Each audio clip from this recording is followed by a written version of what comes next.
Welcome back to the Take a Chance on You podcast, hosted by me, Alexandra Forsyth. Today, I'm so excited to be passing the mic to Victoria Mensch, who is the CEO of Silicon Valley Executive Academy, and it's a boutique consulting agency, and they're helping founders, leaders with AI, but also from a human perspective. Victoria, how are you doing? I'm doing very well. Thank you so much for having me here, Alexandra. Very excited. Do you want to give the listeners a little bit of an introduction to who you are and what you get up to?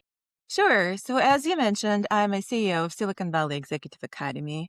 And the academy itself was founded a few years ago, but I did something similar in Silicon Valley before that. So spent 25 plus years in different areas of high-tech industry. What we do at the academy is we help companies, teams, and executives to tap into Silicon Valley innovation playbook. There's something that Silicon Valley companies do that allow them to compete on innovation over and over and over again and to come up with new ideas. But also what we found is that at the end of the day, we do talk about technology and emerging technologies and breakthrough technologies and their impact on the world. At the end of the day, it's really about people. So there is a very strong angle there where we talk about burnout-proof strategies, where we talk about resilience, because in order to sustain this drive for innovation and the discipline of innovation, what we found is that it really comes down to those qualities. I can imagine Silicon Valley technology is booming,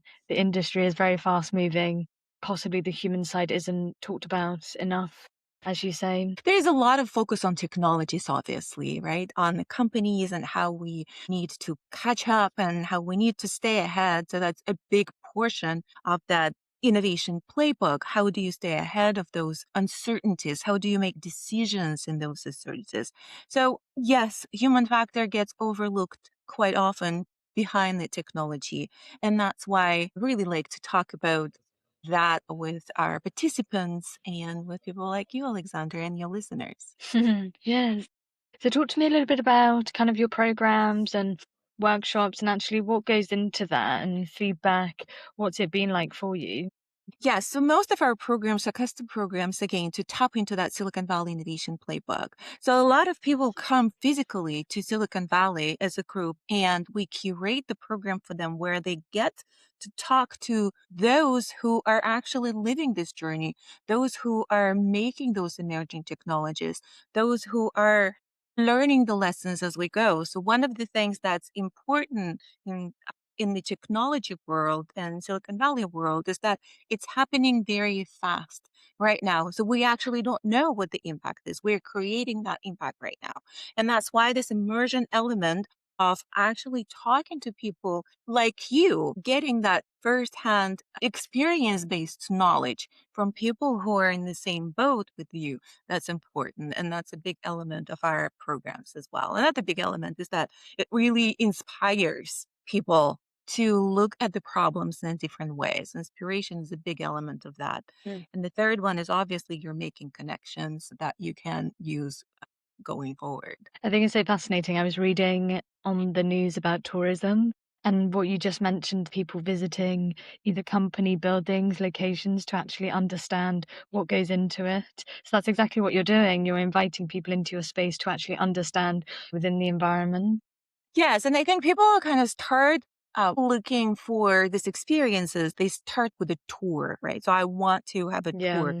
But very fast, they understand that the tour is not enough. What we do is really these educational programs. Yes, there are buses. You go from one place to another. But it's actually the educational element of that, what insights you want to get out of it. So it's not just you look at the building from outside, you're actually talking to people within the companies, the experts in Silicon Valley who can share their experience. And what are some of the questions that get asked when people get involved? So what do they tend to ask the experts? What are they concerned Well, about? I think the biggest questions that our participants have, those are mostly executives from mostly traditional industries, from mostly outside of the high tech industry that are looking at this innovation kind of journey and innovation push and drive, especially around emerging technologies.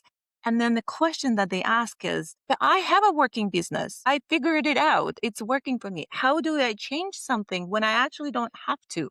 How do I change something without damaging what I currently have? So that's probably the most prominent question, because a lot of lessons from Silicon Valley are really based on startups, right? So, Mm. go, fail fast, take risks, experiment. And this is all good when the stakes are not that high, because the startup, by definition, actually, startup is a temporary company looking for a viable business model. Mm. But people from outside of Silicon Valley, executives of most companies, successful companies, they have a viable business model, right? So now they're actually looking for what can disrupt that business model, and how do we stay ahead of that disruption? And we And I, preempt it in a sense. if you are successful and you've got capital behind you, etc., and you're doing well, you don't necessarily need to implement AI today. Build that roadmap and build a timeline for when you want to implement it. But today, just focus on what's working. So again, that fits with what you just said. Is having that Well, conversation. I think there is a lot of fear of missing out around AI. So there is a lot of hype around AI. I think what's important to understand is that, as with any emerging technology and such a breakthrough technology as AI, we tend to overestimate the impact of this technology in the short term and underestimate the impact of this technology in the long term. It's important to start experimenting, but it's really kind of that transformational power of AI that will get unfolded over a period of time. So it's important to have those strategic discussions and really understand what it would take to really take full advantage of that transformative power of AI. Not just, highlights here and there, but what it would actually take, how the industry can be transformed, how the business can be transformed, and how can I be prepared for that, and in a lot of cases lead that transformation. Mm. I think that's really interesting. I attended a workshop late last year, and the majority of the room were only using Copilot, trial and error. That was it. They didn't really know what they wanted to use AI for, and for some quite large companies, every employee was using Copilot, and that was it. So I guess in terms of that experimentation, what would you recommend for somebody who wants to implement AI? Well, on the personal, on an individual level, regardless of what your company is doing, regardless of what your organization is doing, how they're planning to implement AI on the individual level, I think it's important to understand, how can I take advantage of this and see what's within the role that I currently have within an organization, what's within that role that can be automated or can be help with AI, so that I can free up some time for a higher value activities. So there is that, right? So just start looking at this almost with a playful energy, with a curiosity. Oh, what else can it do for me? I think that's important. And not only looking kind of from a theoretical point of view, but get into this, just see how those agents are being built, what I can do. And maybe it's not even within your corporate environment, maybe it's on a personal level, right? So people are actually building those agents to run their home lives. For me, I've trialed different agents. I think if you want a deep dive research into an industry, I still go away and do my due diligence. I will still read the whole report. If I use any of the information, it's fact checking the resources. So it still comes down to me a lot of the time, but it is kind of quickening up that process where you can and where you see the value. I think when the tools like ChatGPT just launched, great. Now I can do so much more with this. And then that Yeah. wave kind of came down a little bit and said, wow, it can do so much. What can I do? Is it going to replace me? So there's definitely a fear around that, and almost like a crisis of identity crisis. What am I for? But now I think there's definitely an understanding of limitations of those tools and where the values that we actually bring to the table. So I think what a lot of people quickly found out is that what you put into the tool is what you're going to get out of it. There's definitely a higher bar for judgment. So how you formulate the questions, how you formulate your vision, and how you translate that vision into the prompts and the tasks for AI, right? But that judgment is not going away, and I think a lot of companies are realizing that as well, where the value is, and that what should always stay in the process, no matter whether that process can be fully automated or not. There's definitely the checkpoints and that kind of judgment call that has to be included in all. Going back to your point on strategic communication, collaboration, having conversations openly, not just about AI, but technology in general. What are you using? What are you trialing? Is getting used to just having conversation as well. I don't think people do it enough. Well, if you look at management science in general, right? So I think one of the things that we keep saying and keep preaching on each and every level, that transparency and that communication is important. It's almost Mm. impossible to over communicate something. So when it starts on different levels, right? And the more you can explain from the reasoning perspective and what the outcome that you're trying to achieve and what are the challenges that you're having, the better understanding you'll have and the higher motivation you'll have from your team to actually pull in the same direction. Yeah, I couldn't agree more. You say the executives are the ones coming to the academy, wanting to network, wanting to build a community and learn. Do you ever have large organizations coming to you saying, well, we're implementing AI, but we still need that help? Most of the companies that we work with, they're larger companies.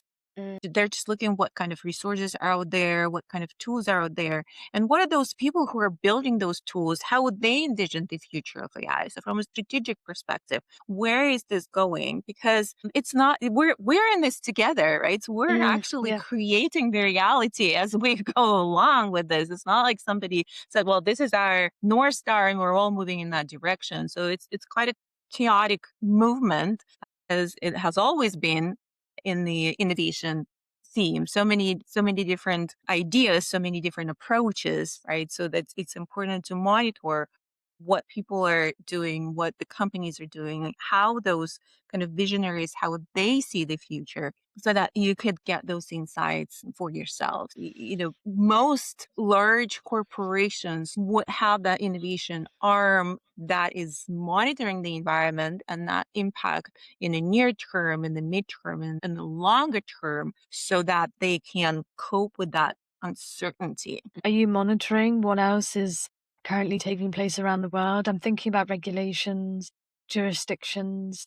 It's changing here in the UK, and it will be in the US as well. hmm So we are based in Silicon Valley. That's kind of our home base. But obviously, Silicon Valley is more than a place nowadays. It's really an ecosystem that's outside of a specific environment and geography. And obviously, there are regional differences in how organizations and how companies, how countries are approaching what's going on with AI. And I think that we're so early in that effort. So Mm.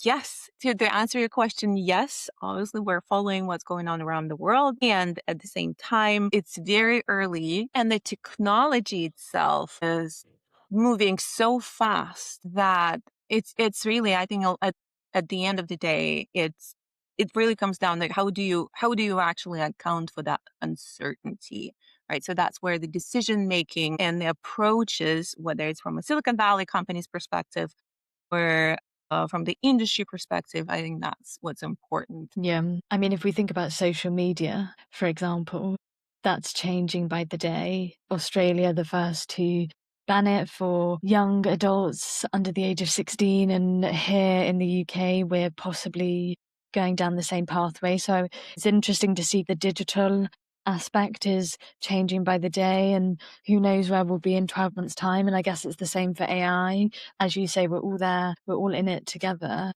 but none of us really know. Right. I do have a point of view, and maybe that's, not a mainstream point of view. But I think in a lot of sense, the regulatory response to something unknown is to ban it, right? So that seems to be like the first reaction really towards something that you don't understand or there's uncertainty around that. And in a lot of sense, yes, maybe in a short period of time, that's the answer, but it doesn't actually remove the need to continue the conversation. So where do we want to move toward, right? So it's not like what we don't want, but what do we want?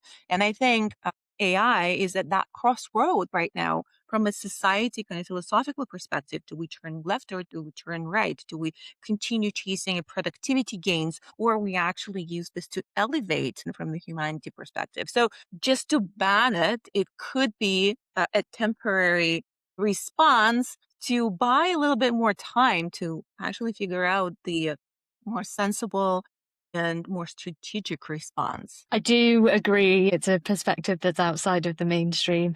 I think we've lived a life with certain technologies, especially for children and young adults. They've lived a life with social media and with a certain way of living. So to kind of strip that away, as you say, just a total ban, could we not lessen that a little bit and try a different perspective? But because we've had social media for a couple of decades now, it's not going away at all. If Exactly. For anything, it's increasing and increasing. I mean, I remember when I first had Facebook and I was 15. So that's quite a Mhm. long time ago now. But it's, yeah, we've obviously, I mean, I grew up with limited technology, but people just aren't living their lives that way now. So it almost seems like it's a bit too late in a way. And then how do we get past that? Because if you put the ban in place, will you then remove that ban later on? Hamster wheel effect, really. Well, so once again, if you think from the philosophical point of view or the ethical point of view, yes, it's almost easier to put a ban on something than to actually understand what are the underlying Mhm. currents that led you to a situation where you wanted to ban something. And then it comes down to the question of values, right? There are deeper actions and deeper conversations that need to happen for the causes of this to change. I completely agree. There's underpinnings to social media, the algorithm, the feed, what's being churned out to individuals. It's just appearing on their feed out of nowhere. And then that can be a ripple on effect to the next phase. So it's looking at the underpinnings a little bit more on that.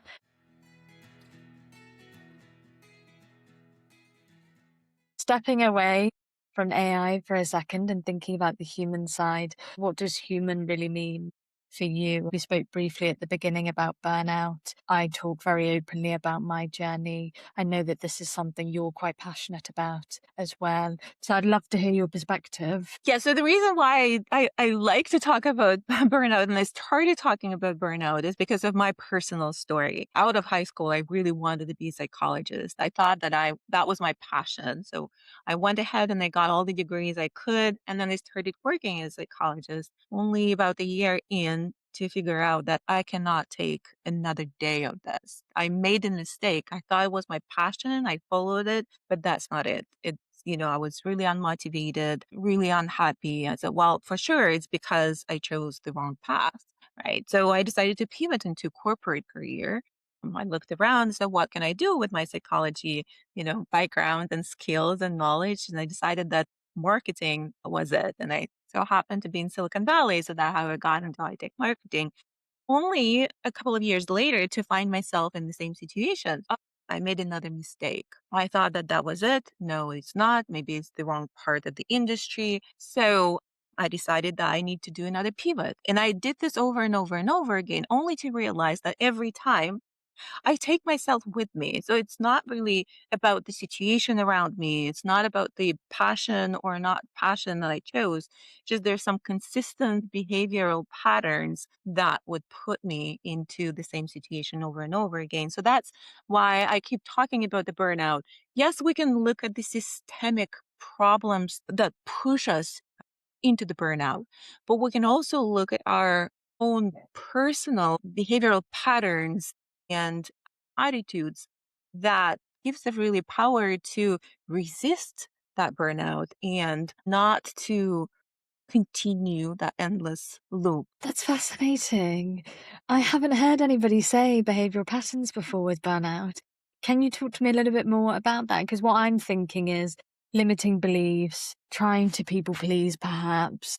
You end up in a certain industry or career because you think, and sometimes you do think wholeheartedly, this is what I want. This is what I've worked hard for. And when you said corporate, my background's corporate, cybersecurity.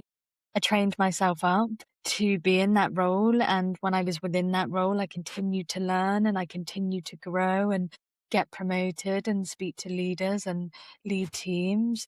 but I lost a bit of my purpose along the way. And it's not an overnight. You do see signs, but you ignore them because you think I'll give it a go, I'll make it work. But then it chips away at you more and more until you have to take that step back. So I'd love to hear a little bit more about the behavioral side. Mhm. So what you're talking about, I think, is a very typical situation. Not to, minimize the really hurtful, kind of painful effects of that, because, I lived through that as well.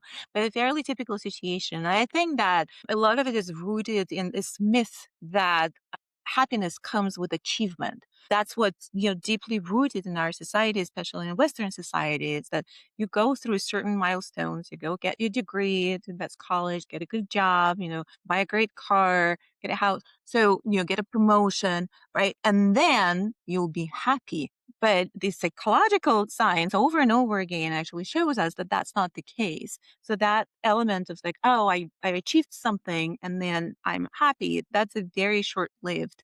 And then quite soon we're going back into quite an unhappy territory.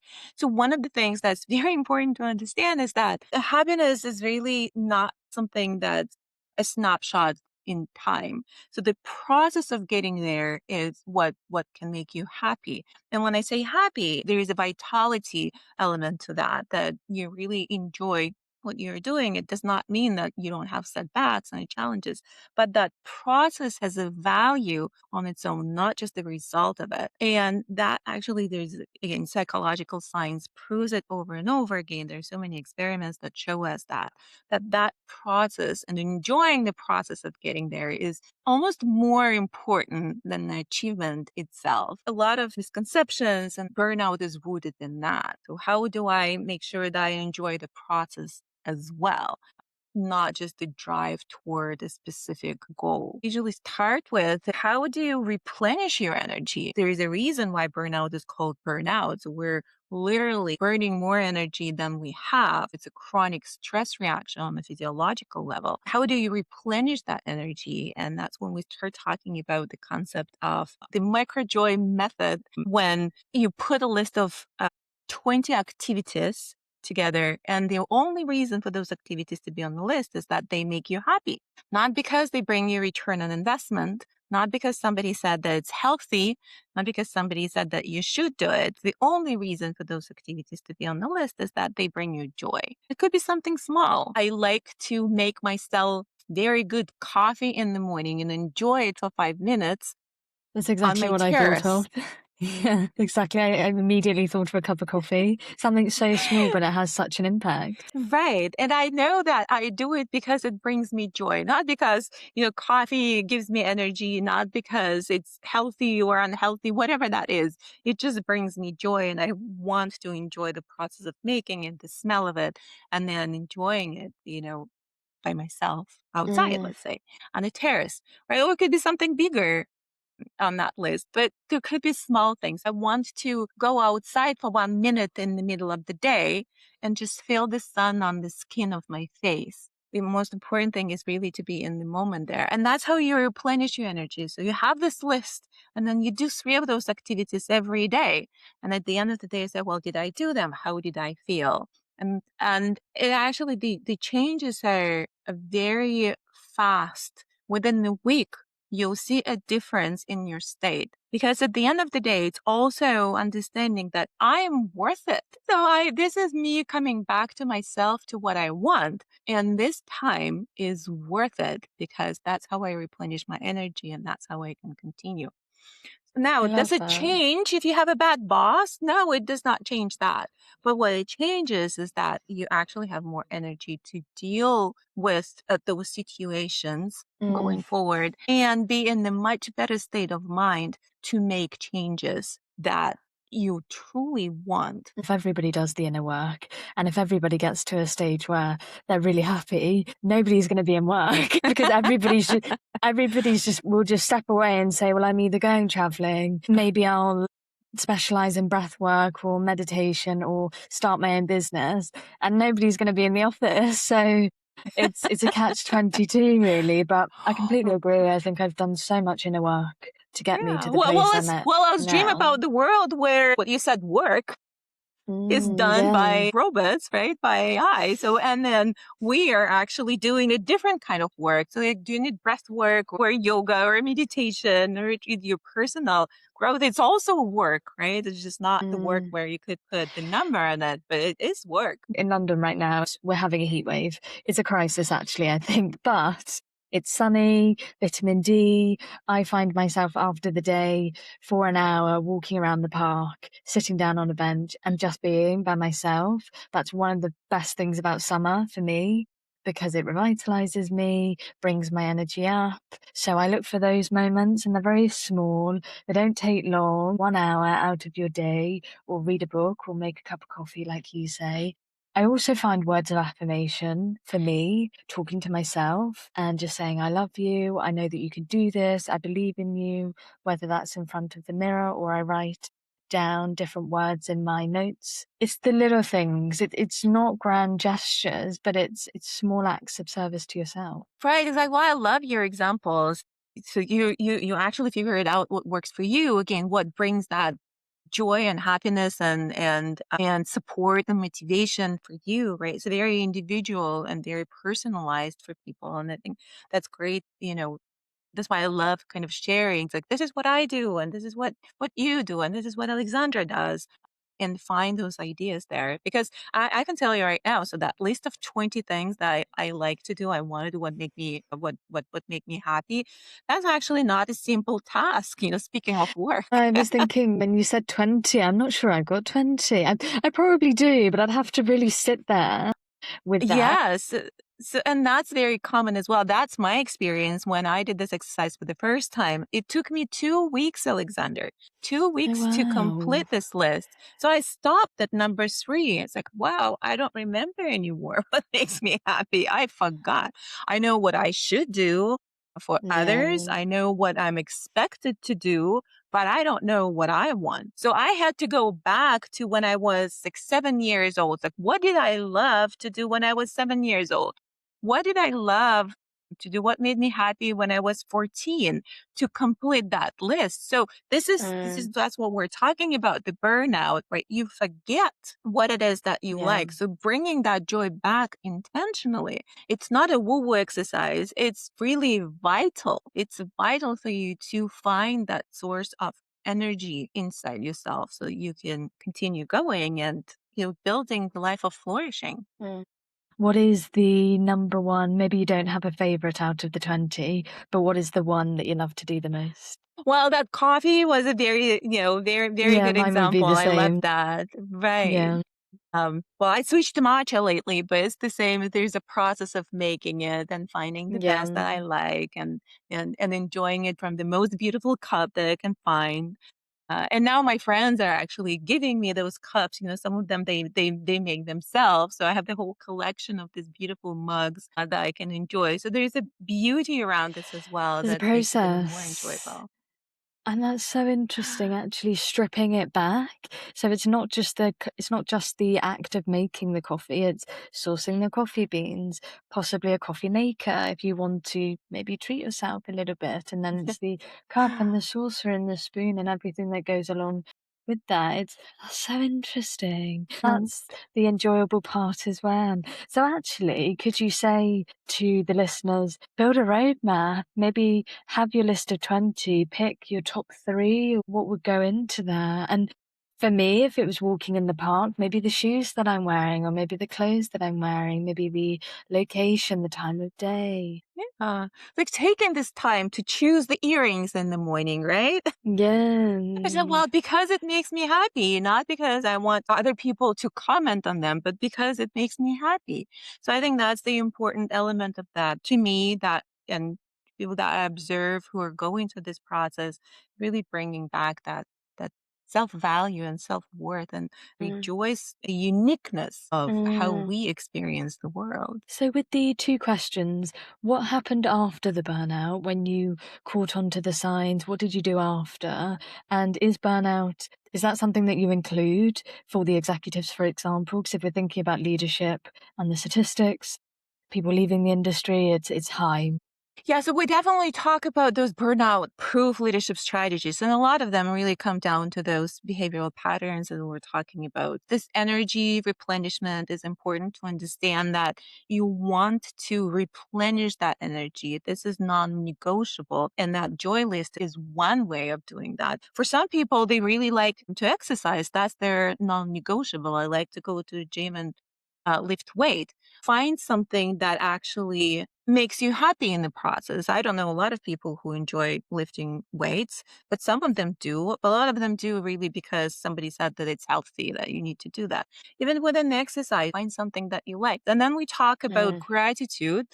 And when we talk about gratitude, if you think about it, it's really, in a sense, a skill of noticing what you like before you notice what you don't like. And in the corporate world, what really translates to, it really translates into loyalty, if you think of it. So to people who feel that they are appreciated, your team that feels that they're appreciated, which is very easily done through that gratitude, genuine gratitude. It's much more loyal. They have much more motivation toward that. So again, it's not just my personal limiting belief or my personal patterns. It actually translates into a real changes in the work environment within the organization. Right? So we talk about boundaries a lot as well, which comes down to an ability to delegate. And what are those skills that allow you to delegate in a way that makes your team again more productive and makes you more productive as well. So that's the boundaries concept around this. So these are the things that we talk about. And again, you can talk about it from the personal management perspective and personal growth in the sense, but it actually translates in very clear behavioral patterns and the managerial structures within the organization that lift the whole organization up.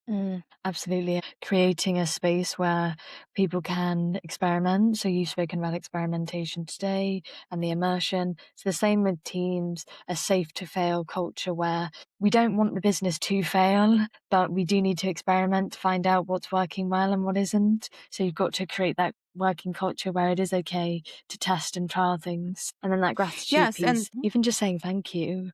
That was my last point. Even just saying thank you, you did a good job. It's not about ego and it's not about feeling as though you're forced to show appreciation, but it should, I think, come naturally to you to show that to others. right, exactly. I really like your point about the failure because it's a major, page from the Silicon Valley Innovation Playbook. We talk about that a lot, that willingness to fail in a sense. When we talk about failure, nobody wants to fail. You don't set up to a project with the willingness to fail, but it's really an understanding that it may fail and how do I learn from that? Turning failure into lessons is what's important. The organizational structure, again, this is not just words, you do want to put the elements and the processes in place that create that safe space for people to take risks. And if they fail, to actually learn from that and move on and pivot. Some of those could be really carving out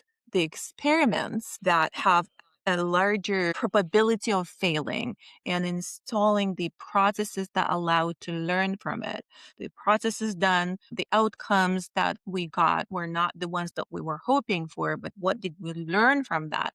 And that's a process where people actually need to discuss. You sit together, you set up that process, and you share that experience and you formalize those points. And based on that, you pivot into a new direction. Then that failure is actually an asset going forward and not a personal failure or a loss. I love that. For the listeners who are tuning in audio, not video, I'm smiling because as soon as Victoria said the word pivot, I thought, fantastic. We don't talk about it enough. And we don't talk about the need that it's okay that it didn't work out and that you pivot onto another job, another career, another industry. Portfolio careers, again, we just don't talk about it enough. And I wonder whether it's because we've gotten to a stage where we think we need the one job for X amounts of years and that's it. Going back to AI and the way the landscape is just changing in terms of careers and work in general, looking at your skill set and identifying 3 or 4 different pathways will benefit you, and it could remove that scarcity and remove that fear that, okay, if this doesn't work out, I can go on to do this. Yes, and I think that Silicon Valley is actually quite unique in that, and that's why we're talking Yeah. about this innovation playbook. So one of the interesting data points, for example, that the founders who are looking for funding for their startup, the founders who tried and failed are more successful with the funding for the next round than founders who never tried anything. So that's one of Mm. the that's one of the interesting, points, because you have that experience now. You made the mistakes, right? So you learn from those mistakes. The next time you'll make different mistakes, but not the same one. If you're going to fail fast and learn from it. I think the biggest argument is really to learn from it. Mm. I think thinking about funding as an example, people see this company has raised this amount, and if it doesn't work out for you in terms of raising, not kind of taking that step back to say, well, maybe it's just not the right time now. Maybe I need to make more revenue, build the team, build the product, get the business really going, and then in the next 12 months come back around. I think it's taking that step back a lot of the time and just evaluating where you're at, where you want to go, and filling in the blanks. Agree with you. Yes, for sure. So there's a timing in everything, right? And there's also personal conviction, I think. Nobody can tell you that this is enough, this is enough effort in this direction, give up or anything. Only you can tell yourself. And that's the decision, whichever way, I think. If Mm. it's rooted in your personal conviction, one way or another, that's the right decision for you. So, in a lot of times, exactly, so we hear all these stories that, oh, I got turned away for 7 years, right? And year eight, yeah, I finally got funding. And a lot of people, they turned away for 2 years and they give up. That there is no right or wrong way of doing that. So, when you're doing something new, like if you're a startup founder, there is a certain element of delusion that comes with that, right? Because Yeah. because you're creating something that doesn't exist yet. It's only in your mind. So by definition, it's an illusion. And it's only up to you to decide which way you want to turn it. Yes, there are some signals from the outside. It's like if you don't have any customers for 8 years, well, that's not a good sign, right? But it's only up to you and your conviction into that specific idea that Mm. can tell you when to continue, when to give up, when to take money, when not to take money, when to give control to managers, and when to stay and try to manage this company as a founder. And when to ask for help, I think is a really important point for solo founders listening, for freelancers perhaps, or early stage entrepreneurs who are building from the ground up. I'm myself included in terms of bootstrapping and really giving it a go. Do not take my own advice, let alone anybody else's. So I do not give up ever. I'm so wired to keep going, but I do try and find solutions. So I'm big on pivoting. I'm big on looking at my skill set. I'm really big on, like I said, doing that inner work to get me to the next phase. But asking for help, I don't be afraid to do that, whether it is money, whether it is feedback or an extra pair of hands. Don't be afraid to do that, because remove the ego, and it's about humility, and it's also about showing up for yourself, I think. Well, absolutely. I love it. Asking for help. I think that's a lot of, especially high achievers. They feel that it's a sign of weakness to ask for help, right? So, well, I should be able to do everything on my own. So that's definitely one of the tokens into the burnout-proof leadership strategies. Mm. When to ask for Yeah, help. it is just like you say, really knowing when to stay and when to go. It can be heartbreaking because you do put all of your passion into it. And there's a lot of heart. It's not always about monetary gain in the beginning, but you got to do what's right for you. Absolutely.